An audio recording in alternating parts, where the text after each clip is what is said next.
জনাব তারেক রহমানকে নিয়ে একটা ভাই কি বললাম, আমরা কথাগুলো শুনি। আমার মনে হয় কি, সে দেশে আসার পরে যত জায়গায় গেছে শুধু সাদা শার্ট, আর কোনো শার্ট ছাড়া ইউজ করে না, শুধু সাদা শার্ট। তো আমরা তার মুখ থেকে কথাগুলো শুনবো, বাইরের মুখ থেকে।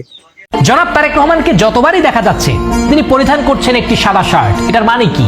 এটি শুধু বর্তমানে নয়, বরং তিনি দেশ ছেড়ে যাবার আগে যখন অমানবিক নির্যাতন সহ্য করে হাসপাতালে মুমূর্ষু অবস্থায় ছিলেন, তখন তার পরনে দেখা গেছে একটি সাদা শার্ট। 17 বছর ধরে তিনি দল পরিচালনার ক্ষেত্রে অনলাইনে যতবারই বক্তব্য দিয়েছেন, তার পরনে ছিল সাদা শার্ট।